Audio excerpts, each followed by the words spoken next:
হে everyone, আমি ভালো আছি। তোমরা কেমন আছো? দেখো সকাল সকাল চান করে নিয়েছি আর মাথায় দেওয়া ছিল তেল, তো আমি মাথা ভিজাইনি। আর দেখো আজকে হচ্ছে সানডে। দেখো প্রথমে পাঁপড় ভেজেছি আর এই পেঁয়াজটা ভাজতে গিয়ে কিন্তু আমি প্রথমে ভয় খেয়ে গেছি। আর সানডে মানেই তো হচ্ছে চিকেন চিকেন ভাব। তো দেখো চিকেন নিয়ে চলে এসেছি। তো দেখো চিকেন রান্না করব এখন। তো বোনও একটু সাহায্য করে দিয়েছিল আর আমি রান্না করছিলাম। আর উনুনে রান্না করতে কিন্তু বেশ সুন্দর লাগে। আর আমি যখনই কিন্তু বাপের বাড়ি আসি তখনই কিন্তু আমি উনুনেই রান্না করি। আর দেখো চিকেন রান্না হয়ে গেছে আর বুনুকে দেখো খেতে দিয়েও দিয়েছিলাম। দেখো কেমন হয়েছে রিয়াকশনটা।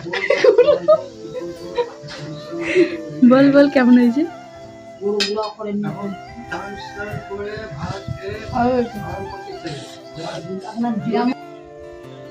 আর এত সুন্দর হয়েছিল চিকেনটা যে বুনু বারবার চেয়ে যাচ্ছিল যে দে দিদি আরেকবার দে। তো আমি বলছিলাম যে বুনু আমরাও তো খাবো, তুই একাই খেয়ে সব শেষ করে দিবি নাকি।